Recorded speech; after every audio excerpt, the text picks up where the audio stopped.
Muy grato saludarles, estimados amigos, nuevamente poniendo las barbas en remojo.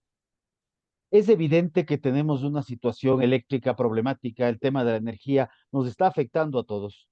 También hay muchos runrunes con respecto a los temas petroleros y la política pública. Ante esto, el día de hoy hemos invitado al ingeniero René Ortiz. Él pasó algunos años en la estatal petrolera de la época que se llamaba CEPE, para quienes lo recuerdan.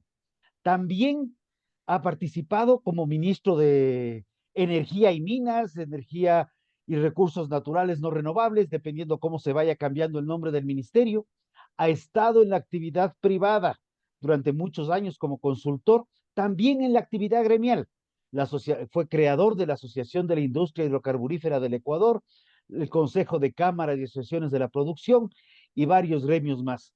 Pero ¿quién mejor que él, que con una vasta experiencia en los temas energéticos, eléctricos, petroleros y políticos? Inclusive, y esto casi se me pasa, fue secretario general de la Organización de Países Exportadores de Petróleos, la famosa OPEP, que poco se habla estos últimos años, pero tan relevante en lo que a política petrolera mundial respecta. René, grato tenerte en el programa. Para mí un honor definitivamente. Bienvenido. Muchísimas gracias, Rodrigo, por la invitación. También es un privilegio para mí compartir con tu podcast y tu audiencia que es increciendo, como todo lo que nace va creciendo hasta que se paraliza la reproducción y cambias de plataforma y entras en otra plataforma tecnológica y así sucesivamente. Bueno, estamos viviendo esos tiempos. Muchas gracias. No, más bien a ti muchísimas gracias. Venimos atravesando un momento de electricidad, un momento de... Tenemos una situación en la producción petrolera a la baja, la electricidad en crisis.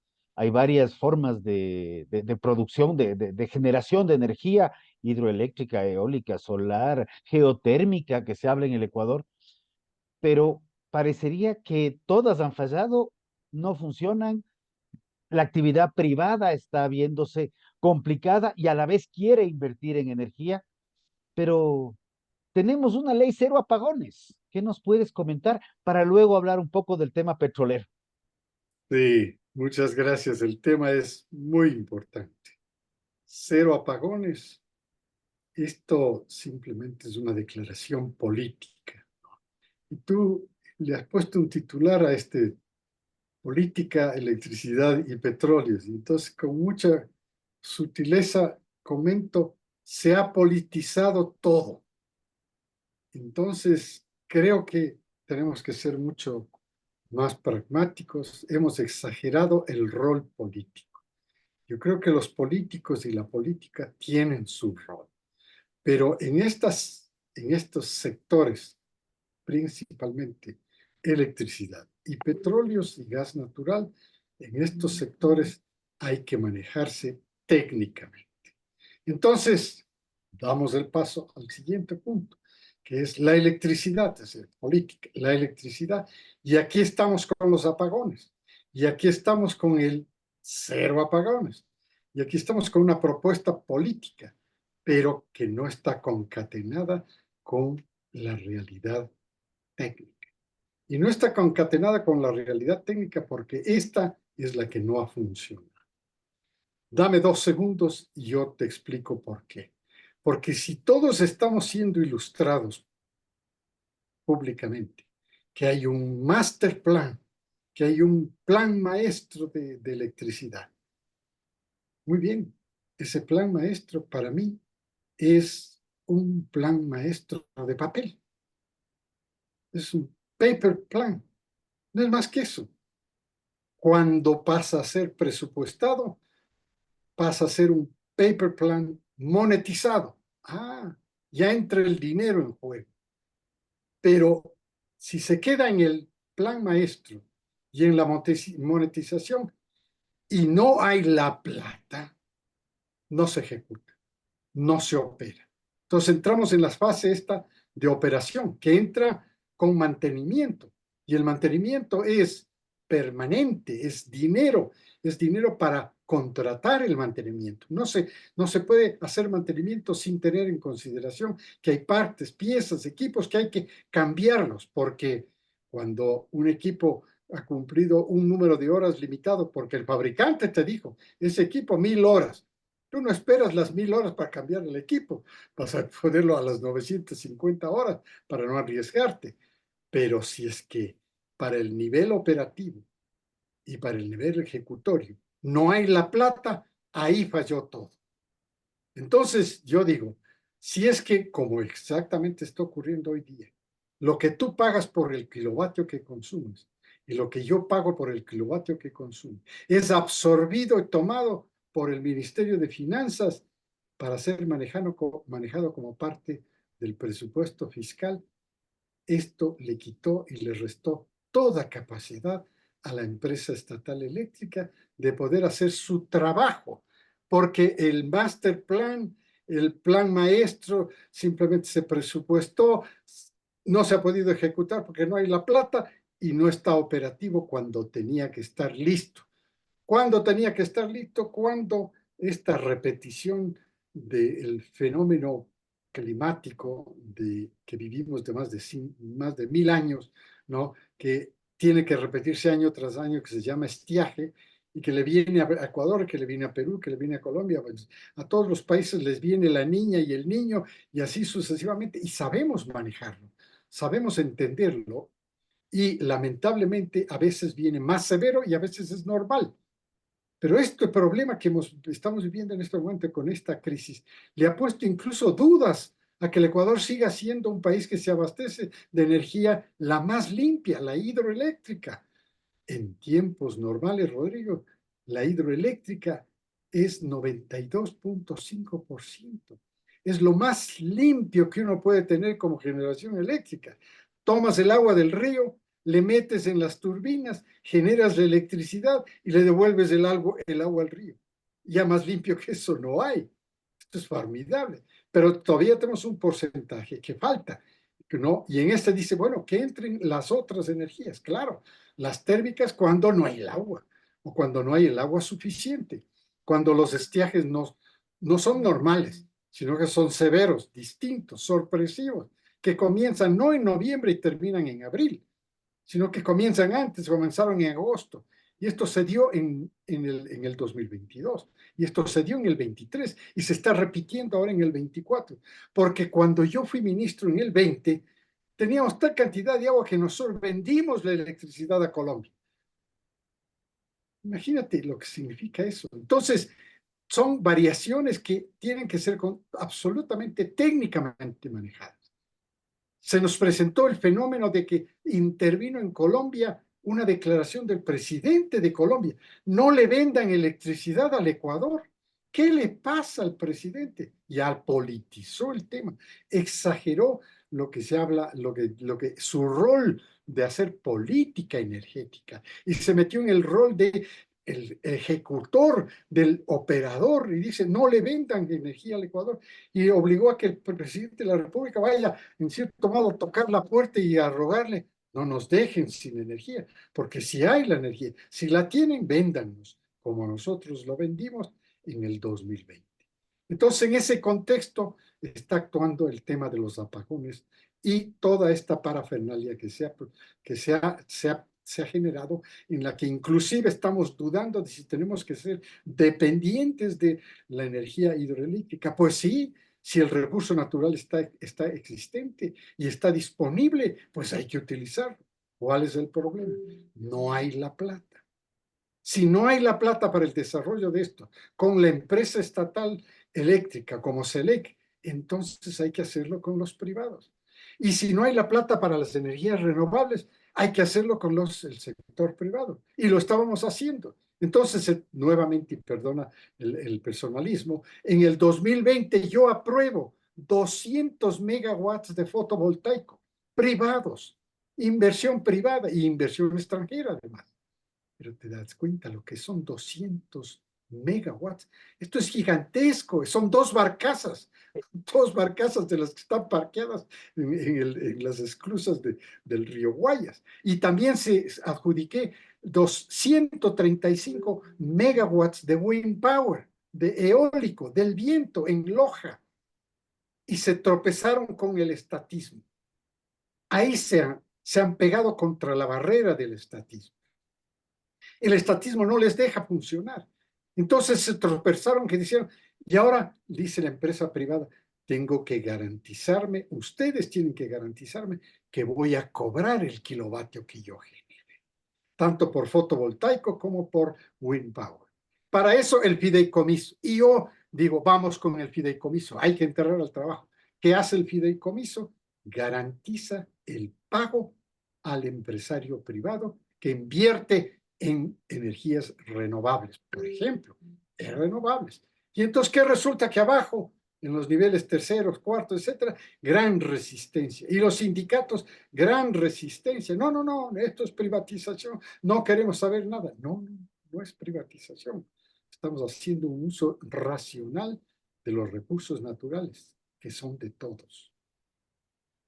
A ver, yo te hago una consulta, porque cuando hablamos del tema eólico, Billonaco 1 se pudo construir, tal vez mi opinión puede sonar un poco curiosa, pero para mí Billonaco se construye por suerte, porque hubo un ingeniero que en el proceso de construcción de la vía, por su fascinación personal por el tema climático y el tema de vientos, estuvo midiendo vientos por casi un año y dice, este lugar es ideal para esto. Ideal. El Estado decide, si es que esto es ideal, hagamos eólico.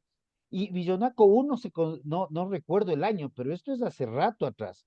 Y lo que tú Claro. mencionas es Villonaco 2, que Y sigue siendo tres. un proyecto, a 3, sigue Y siendo un 10. Dos. proyecto, 2 y Sí. 3.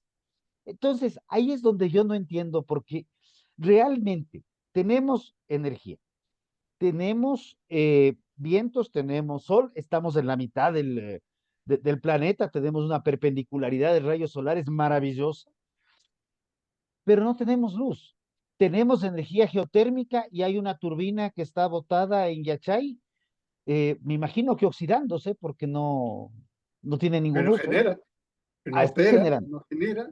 Es que Exactamente. ese tipo de cosas son Qué las que contradicción.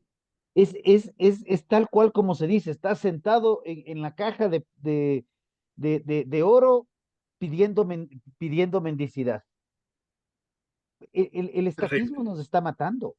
El Y, y- estatismo y es un obstáculo del desarrollo, no solamente del sector eléctrico, para podernos encajar dentro de todo este proceso de transformación planetaria que tiende a ir a la masiva electrificación para precisamente poder instalar vehículos eléctricos. Pero no nos vamos a poder hacer esto porque no nos dejan desarrollar todas las energías que tenemos. Porque si tenemos todas, desarrollémoslas todas. Porque tenemos, como acabas de señalar, en las de renovables, qué país tan bendecido, con el sol, con los vientos. Te contaba el otro día sobre el proyecto en Pinta, unos vientos extraordinarios y sin embargo estamos haciendo solamente fotovoltaico. Qué horror lo que aprendí, porque era una visita de inspección, lo que aprendí, que estaban haciendo fotovoltaico, pero el límite es 10 megas. ¿Y por qué tienen que estar limitados? ¿Por qué? Entonces digo yo, estas limitaciones para que se llama autogeneración, que se llama generación distribuida, toda una cantidad de nombrecillos que simplemente se han convertido en obstáculos para el desarrollo del sector eléctrico. Porque el sector privado está preparado. El sector privado hace negocio con la explotación racional de los recursos naturales, por supuesto. Hace negocio con el respeto a las leyes. Y claro, si las leyes no le dan más que límites y límites y límites, entonces se siente frustrado. Y muchas veces simplemente se va.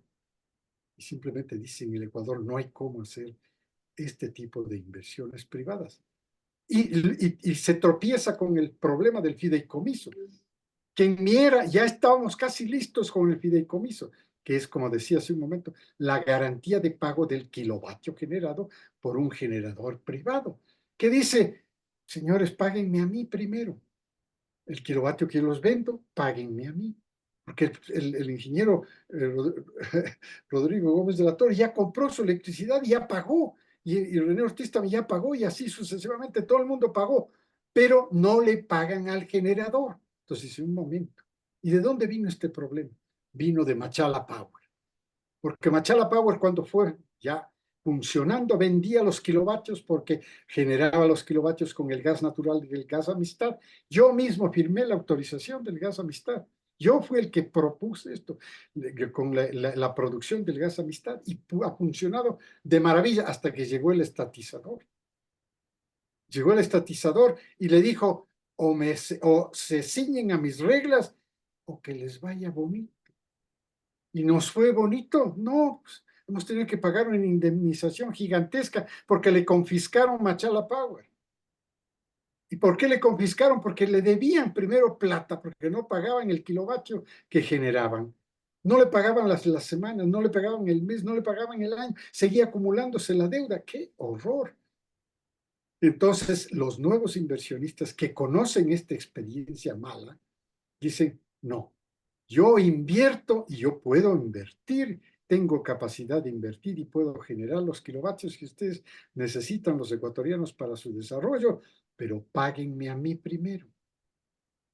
O sea, es como cuando tú provees alimentos o te dedicas al comercio, o sea, tú no tienes una actividad económica para, a ver, es una actividad económica, entonces tú Claro, presentas tus servicios, tus bienes y te pagan por eso.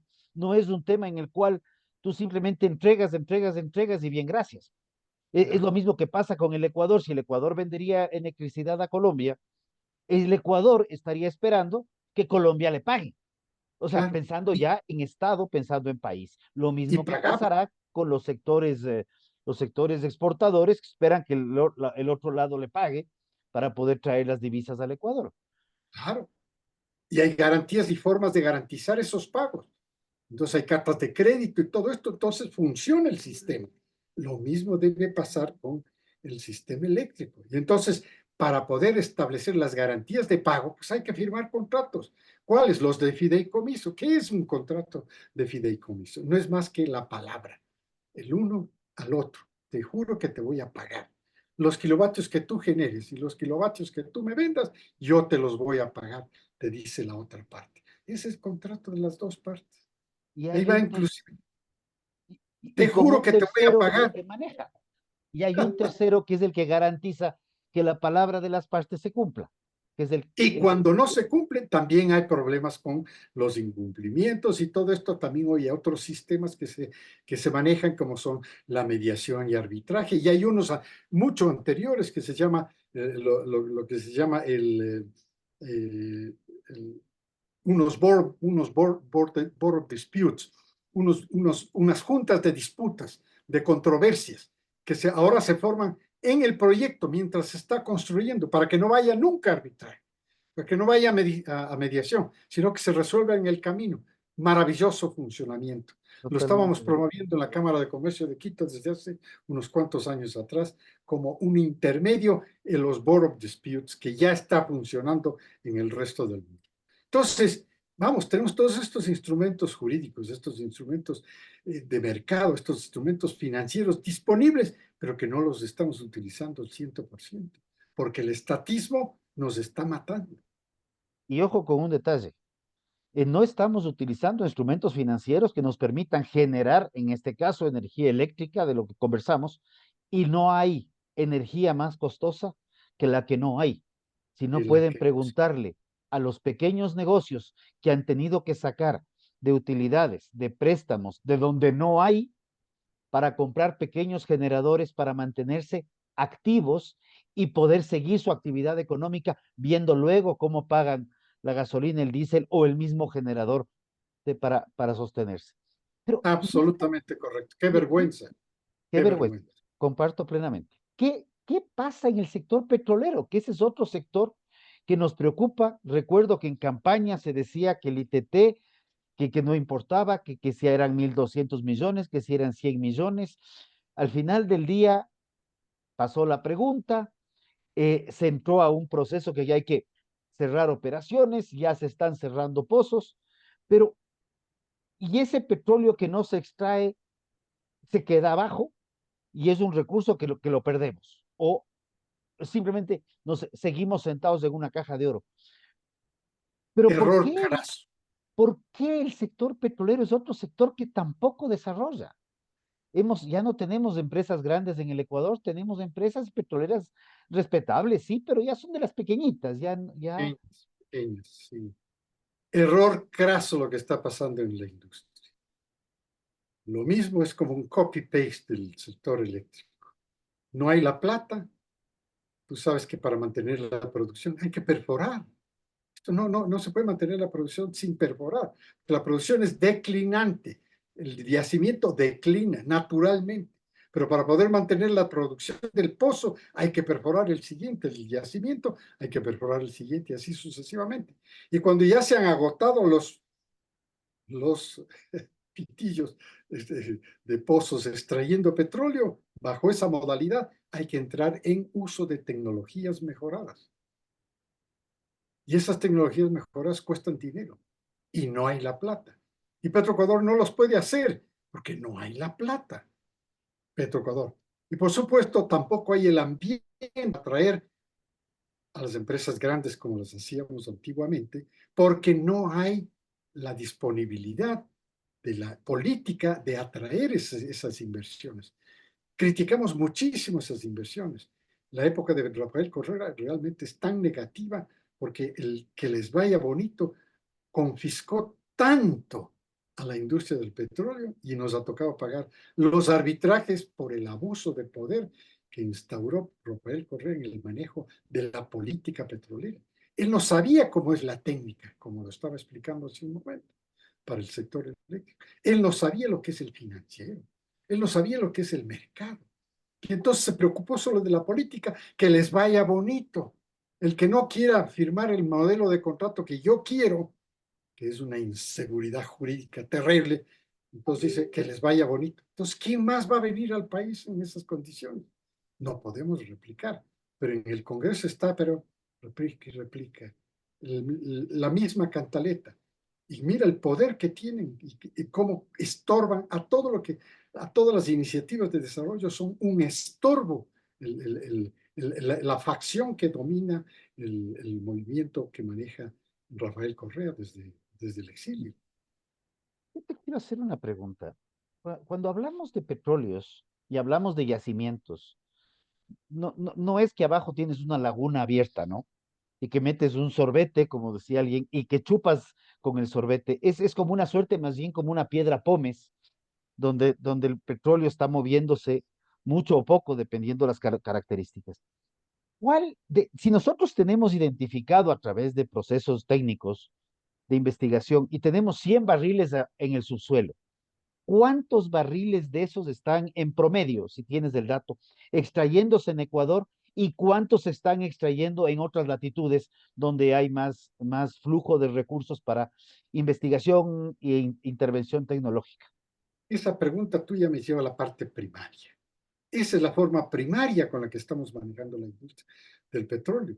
Todavía no hemos entrado a la secundaria y tampoco a la terciaria, y ya hay una cuaternaria. Es decir, cada vez hay tecnología y ciencia que va extrayéndole un porcentaje más al yacimiento, porque el yacimiento con su energía primaria ahí para. Ya con esto, con lo que se alcanzó, que es alrededor de 18, 21%, vamos, quiere decir que se quede el 20, que se quede el 79, que se quede el 75. Bueno, las tecnologías modernas tienden a eso, a extraerle más porcentaje del crudo que está en el subsuelo, no debajo del subsuelo. No está debajo del subsuelo. En el subsuelo hay que extraerle todo lo que pueda la ciencia y la tecnología que está aplicada. Y va avanzando.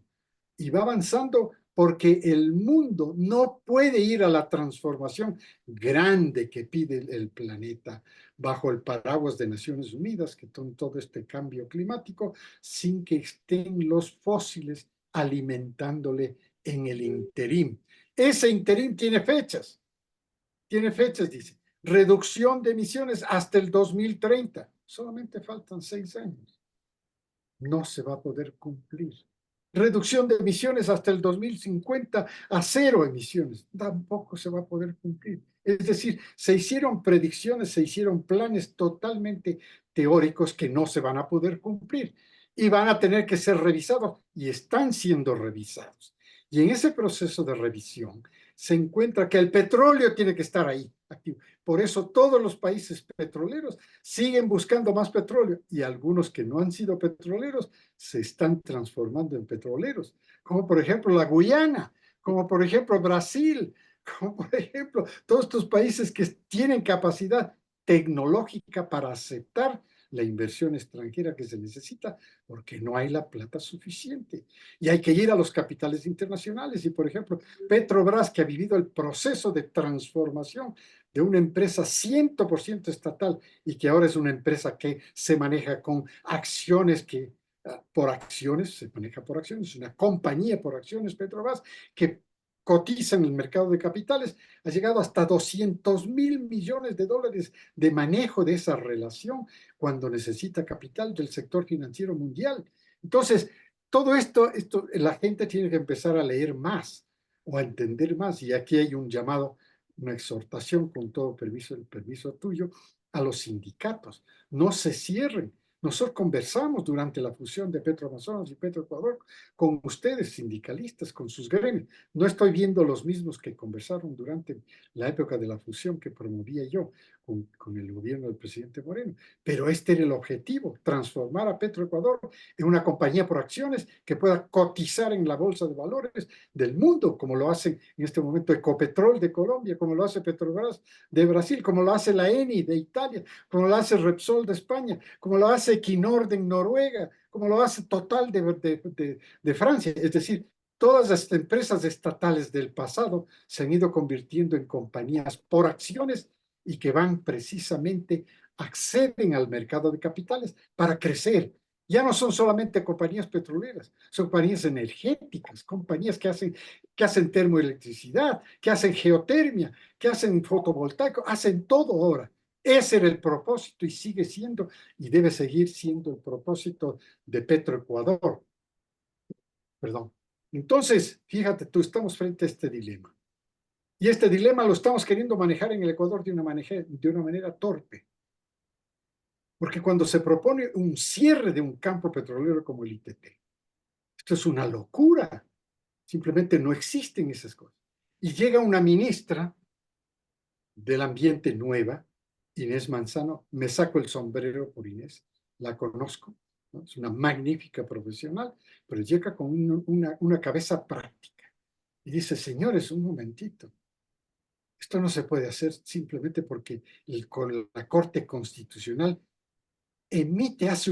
hace un dictamen y con ese dictamen se hace una consulta y esa consulta se tiene que ejecutar y se tiene que cerrar. Dice, un momentito, aquí hay que jugar con las reglas.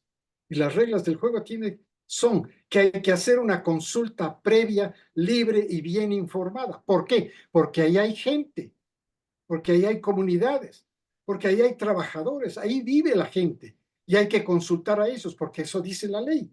Entonces ella dice, si es que la Corte Constitucional no me da la ley no promueve la ley de consulta previa, libre y bien informada, yo no puedo seguir cerrando el campo ITP. Fue una muestra de buena intención, sí señor, muestra de buena intención, pero está pidiendo la ministra que le den una ley, la ley de consulta previa, libre y bien informada.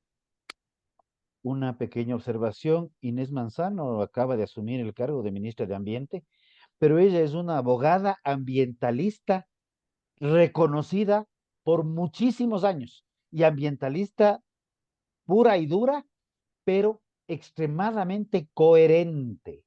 No es del Pragmático, ambientalismo exacto, no es del, correcto, voy a coherente. parafrasearle, voy a parafrasearle Dale, dale. al individuo que anda por algún lado, no sabemos si México, Bélgica o quién sabe dónde, que decía ambientalistas infantiles. Eso es lo que no podemos seguir teniendo. No podemos. Entiendo la voz del pueblo es la voz de Dios, entiendo la consulta, pero también entiendo, y lamentablemente el tiempo se nos está acabando, pero también entiendo que la propuesta de Yas Unidos, un grupo respetado, eh, a veces no les entiendo mucho, pero lo respeto, cuando planteó la pregunta de no explotación en el Yasuní, primero, el Yasuní es un campo inmenso, es un área gigantesca como parque nacional.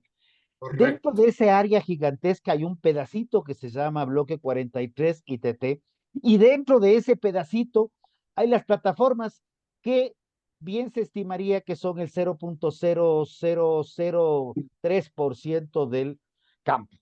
Pero bueno, esto se propone la no explotación del bloque ITT en el año 2014, donde existían pocos espacios se habían hecho pozos exploratorios, nada más, no había infraestructura, no habían ductos, no habían oleoductos, no había nada.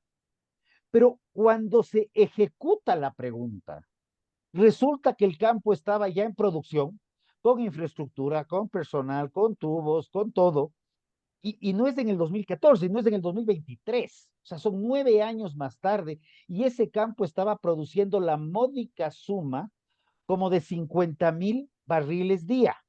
50,000 barriles día, perdón que voy a usar el dato de hoy día, a más o menos $70 por barril, son 3,5 millones de producción diarios en relación al precio del WTI. Luego me dirán que hay castigos, que el peso, que es más pesado, que es menos pesado, pero más o menos para tener números, y por 365 días son $1,300 millones más o menos.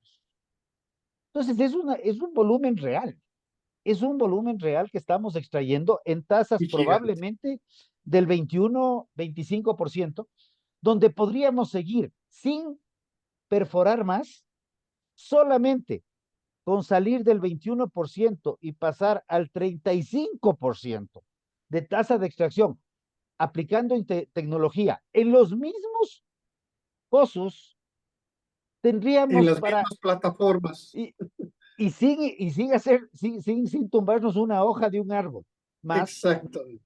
podríamos estar haciendo, generando riqueza para solucionar las deudas del Estado, comprar más tranquilamente, inclusive para traer barcazas ya, pero tendríamos la plata para tal cantidad de cosas que buena falta le hacen al país. Ahí es donde yo regreso a la primera palabra que tú mencionaste sobre el título de la entrevista. ¿Qué es lo que pasa con la política? Porque no hay política pública. Si hay política pública, ha sido ministro en 2 ocasiones. Tenemos una política pública que vaya más allá de los gobiernos. En materia energética, sea esta gas, petróleo, electricidad u otros. Se ha politizado tanto, lamentablemente, el sector petrolero, que ha llegado a ser estigmatizado, inclusive políticamente. Y hay muchísimas personas que dicen, ya no se necesita. Dios mío, no han leído, no saben leer, ya no se necesita.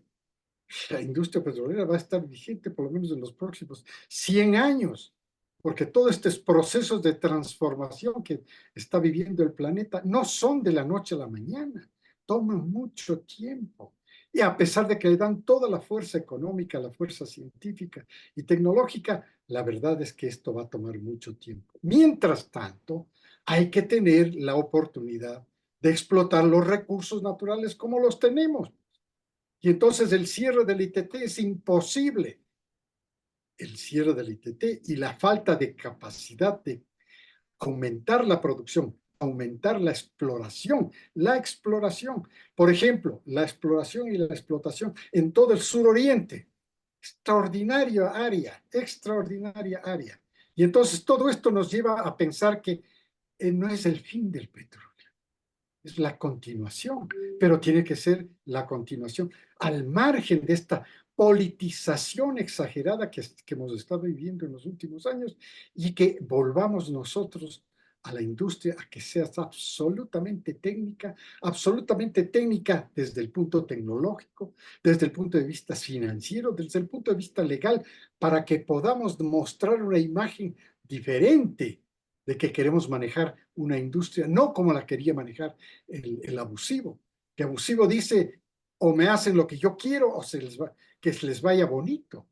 Esto no, así no se puede manejar un país. Y entonces, si nosotros convertimos todo esto en un manejo absolutamente técnico, técnico financiero, técnico tecnológico y técnico jurídico, estaríamos verdaderamente cambiando el curso de los próximos años con la industria del petróleo, participando activamente. Y eso es lo que necesitamos, participar activamente y que nos dejen hacer lo que se está haciendo en el ITT. Qué manejo tan extraordinario, qué respeto ambiental, qué respeto social para aquellas comunidades que se autodeterminaron como no contactadas. Y finalmente, qué beneficio económico. Ese ITT es el ejemplo perfecto en el mundo en este momento, porque es ambientalmente sustentable, socialmente responsable y económicamente viable. Se cumplen los tres principios universales del manejo de proyectos modernos, que está precisamente siendo impulsado por Naciones Unidas como parte de esta gran transformación energética sustentable e inclusiva. Y la inclusividad es con el petróleo, con el gas natural. Así es la transición. René, lamentando el tema del tiempo, ¿qué mensaje le darías a los, parecería que van a ser 16 candidatos a la presidencia, con cada uno con su línea, con su tinte, con su tema, y todos van a solucionar los problemas del país, obviamente, porque así funciona la política? ¿Qué recomendación les darías pensando en política energética? Déjennos trabajar. Ese sería el mensaje. Si no saben, déjennos trabajar. Que los equipos profesionales que existen, la formación académica es bastante suficiente y es buena y tiene respetabilidad internacional. Muchos de nuestros jóvenes ingenieros que salen de las universidades y politécnicas son apetecidos internacionalmente, o sea, tienen una buena educación. Déjennos trabajar, déjennos operar y déjennos generar los recursos financieros, fiscales que ustedes necesitan para poder gobernar. Porque con deudas no se puede gobernar. Y con no pagar las deudas tampoco se puede gobernar. Y con pedir que nos perdonen las deudas tampoco se puede manejar un país. No, déjennos trabajar y van a ver que técnica, financiera y jurídicamente sí se puede llevar adelante una explotación racional de los recursos naturales que bendecidamente nos ha dejado este país. Muchísimas gracias, René. Muchísimas gracias tu tiempo, tus consejos, tu conocimiento que lo compartes. Yo solo añadiría una cosa: autonomía financiera para las entidades y para las empresas públicas, inclusive, hasta manteniéndole pública. Dos recordatorios. En los 70 se hablaba, vamos a sembrar el petróleo. Ah, sí, Probablemente se sembró, pero nadie sabe quién cosechó. En el 14, cuando se inició la explotación del ITT, se decidió que el plan A ya no servía y que el plan B era aplicar. Se habló de que vamos a utilizar el petróleo para salir del petróleo.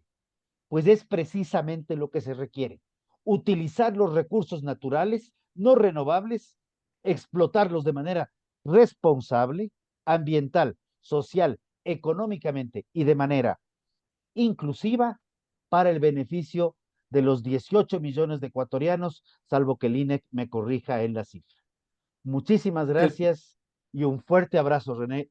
Muchas gracias por el tiempo y tu conocimiento. gracias por la oportunidad, Rodrigo. Un feliz día. Igualmente.